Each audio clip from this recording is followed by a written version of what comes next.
Hello বন্ধুরা, good evening. তোমরা কেমন আছো? আশা করছি ভালো আছো। আজকে ব্লগটা সন্ধ্যা থেকেই স্টার্ট করলাম। এখন রয়েছি আমরা মামার বাড়িতে। দুদিন হয়ে গেল এসেছি, মায়ের সাথে আমি এসেছি। তো কালকে হচ্ছে আমার দাদু 1 বছরের বাৎসরিক কাজ, মানে দাদু দেখতে দেখতে 1 বছর হয়ে গেল দাদু আমাদেরকে ছেড়ে চলে গেছে। তোমরা হয়তো ভিডিও পেয়েছো, আগের বছর দেখিয়েছি আমার মামা দাদু। তো তারই হচ্ছে আর কি 1 বছরে ভোগ দেওয়া হবে। তো আমাদের বৈষ্ণব ধর্মে তো ভোগ বলে, তো সেটাই কালকে হবে। আর এই যে দেখো ভোরবেলা তো উঠে পড়েছে। কালকে তো দেখলে ওইদিকে সবজি কাটাকুটি হচ্ছিলো রাতের দিকে, আর এইদিকে ভোর 4টের সময় উঠে পড়েছি। তো কাজ আছে কিছু বাসি, সেগুলো করে নেবো। আর ওইদিকে দেখো মামা ওরকম করছে, আমি ভিডিও করছি। তো তার জন্য মামা ওরকমই করে, আগেও দেখেছো যখনই ভিডিও অন করি না মামা এলে ওরকমই করে। আর এদিকে বৌদি ভোগের জন্য আর কি ভোগ ভাজবে আর কি। তো লুচি আর কি বেলে আর কি ভাজছিল ওইদিকে। আর 9টার মধ্যেই চলে আসবে দাদু আর কি ভোগ যে দেবে আর কি। আর এদিকে দাদুর গাছে কত আম ধরেছে দেখাচ্ছিলাম। দেখো তোমাদেরকে যে দাদু নেই, এবছর প্রচুর আম ধরেছে গাছে। নিচের দিকে আর মাটিতে ঝুঁকে যাচ্ছিলো, তো সেগুলো আর কি পেয়ে দেওয়া হয়েছে, কারণ লোকজন আসবে তার গায়ে ঠেকবে তো ওই জন্য। আর এদিকে দেখো প্যান্ডেল করা হয়েছে, এখানে সকালে দুপুরে খাওয়ানো দাওয়ানো হবে। তো প্রায় 150টা বেরিয়ে যাবে এরকম লোক ছিল। সামান্য ছোট্টখাট্টো করেই করেছি, সেরকম বড় আর কি করা হয়নি। এদিকে মামা আর বাবার রান্না দিকেই ছিল। আর এদিকে আমার মায়ের দাদু, মানে আমাদের বড় বাবা হয়, তো ওই বড় বাবাই রান্না করছে। আর এদিকে মামার মেয়েগুলো আর কি এসছে সবাই, কেউ কেউ এসেছে কালকে, আর এখন আসবে সবাই, মানে আমার দাদুর বাড়ির বংশের কুটুমগুলো, আমাদের পিসি, ওইদিকে আমাদের জেঠিমারা সবাই আসবে আর কি। তো এদিকে ভোগের জন্য জোগাড়যন্ত্র হচ্ছিল। আর এদিকে দেখো আমি রেডি হয়ে গেছি, একটা নতুন শাড়ি পরেছি। এই শাড়িটা মায়েরই শাড়ি। তো কেমন লাগছে অবশ্যই কমেন্ট করো।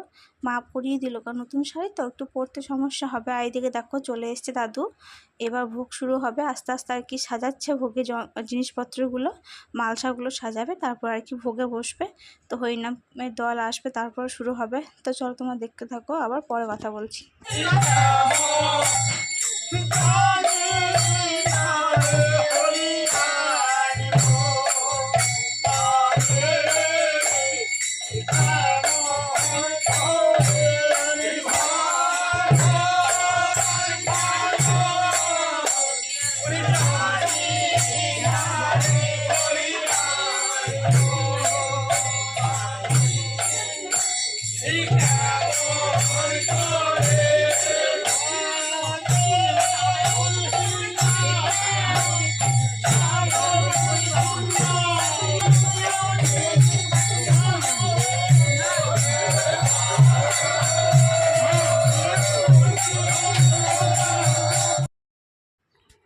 এদিকে দেখো দাদুর ভোগ কমপ্লিট হয়ে গেছে, তো ওইদিকে খাওয়ান দাওয়ানো শুরু করে দিয়েছে।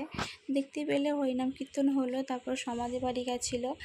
তো সেরকম ভিডিও করা হয়নি। তারপরে এসে আর কি হরিণর দেওয়া হলো, তারপর খাওয়াতে বসিয়ে দিয়েছে। 3 নম্বর এরকম হবে, ব্যাচটা চলছে আর কি। বেশিরভাগ খাওয়া হয়েই গেছে সবার। তো সেরকম ভিডিও করা হয়নি, একটু মানে ভোগের দিকে ব্যস্ত ছিলাম। তারপরে মেয়েটা খেলা করছি, লক্ষ্য করে দেখতে হচ্ছে, সবার বাচ্চারা ছিল তো, আর সবার মতন আর কি কাজে ব্যস্ত, তো সেরকম ভিডিও করা হয়নি। কারণ ভোগের দিনই আর কি আমাদের খাওয়ানো দাওয়ানো আর কি আজকে করা হয়েছে। আর আমাদের বৈষ্ণব ধর্মে ভোগের দিনে আর কি ভোজটা করলে আর কি নিরামিষ হয়। তো এই জন্য সব রান্না নিরামিষই হয়েছে, যেটুকু রান্না হয়েছে আর কি করা হয়েছে।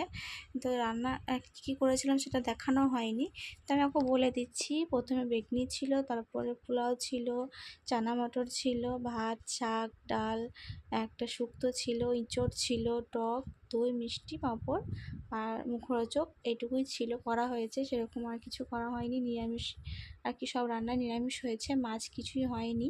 আর এদিকে দেখো আমার মেয়ে আর কি দাদার মেয়ের সাথে, ছেলে না মেয়ের সাথে খেলছে, ওর বুনি হয়, আমার মেয়ের বুনি হয়। তো ও যা পাকা বুড়ি, এত কথা না ওর, মানে সবাই একটা কথা বলে সবাই হাসতে লাগে, এত কথা বলে ও। তো কালকে দেখছিলে দাদুকে দেখাচ্ছে, আমার দাদুর কাছে আম দেখাচ্ছিলাম, তো দাদু এই গাছটা লাগিয়ে গেছিলো। তো এবছর কত আম এসেছে, তো সেটাই দেখাচ্ছেন ওখানে বসে বসে। কালকেও হয়তো কিছুটা দেখিয়েছি তোমাদেরকে। একটা কথা বলি, দেখতে পাচ্ছ সামনে মাটির বাড়িটা, তো ওটাই হচ্ছে আমার মামার বাড়ি আর দাদুর বাড়ি। এটা অনেক অনেক পুরনো বাড়ি, আমার মারাও এই বাড়িতে হয়েছে, আমি ছোটোতে এই বাড়িতেই হয়েছি, তো সেটাই তোমাদেরকে বললাম। তো চলো এখানে ব্লগটা এন্ড করছি, দেখা হচ্ছে নেক্সট ব্লগে। ততক্ষণ ভালো থেকো, সুস্থ থেকো।